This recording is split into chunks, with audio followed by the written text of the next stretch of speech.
Laurent Soli n'est pas journaliste, mais être patron de Facebook en France, c'est avoir plus d'influence qu'un journaliste ou un rédacteur en chef. Énarque au réseau tentaculaire, Laurent Soli incarne plus qu'aucun autre la mutation numérique mondialiste de la haute administration.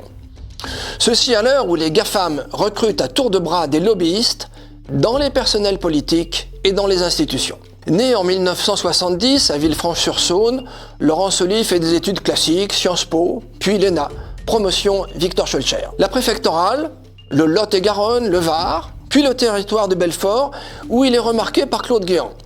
Il rejoint alors le clan Sarkozy et devient chef de cabinet de ce dernier, au gouvernement, puis à l'EMP.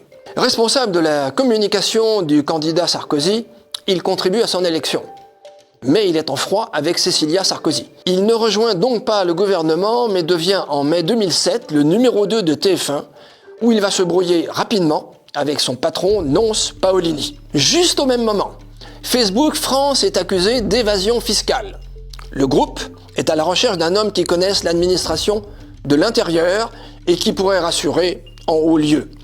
L'expansion du réseau social, couplée au rachat de WhatsApp et d'Instagram, lui confère in fine une influence et un pouvoir plus grands que ceux du monde politique. Il ne tarde pas à nouer des partenariats de fact-checking, de vérification de l'information avec des quotidiens de grand chemin.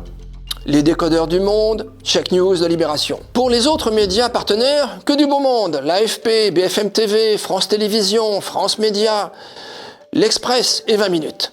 En mai 2018, il cède à la pression de la DILCRA en ordonnant à ses équipes de supprimer la page de Génération Identitaire peu après que des militants se soient illustrés à refouler ou à tenter de refouler des migrants dans les Alpes. L'affaire met au jour la collusion toujours plus grande entre une partie de l'État et le réseau social. Ces efforts de collaboration s'approfondissent à l'automne 2018, lorsque le président Macron annonce à l'occasion d'un forum que des hauts fonctionnaires s'apprêtent à plancher conjointement avec les experts de Facebook sur le contrôle des contenus.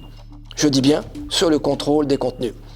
Le président sollicite l'expertise du groupe californien pour établir, je cite, des procédures que doivent mettre en place les réseaux sociaux pour identifier et filtrer les contenus haineux. Des moulures des cabinets ministériels à la transparence des open space, du conformisme idéologique d'hier à celui qui vient, l'ancien de TF1 incarne cette souplesse qui force presque, je dis bien presque, l'admiration. À mesure que le réseau social pratique une censure de plus en plus agressive, Laurent Soli ressuscite, au moins partiellement, une fonction que l'on croyait bien disparue, celle de ministre de l'Information, version Facebook.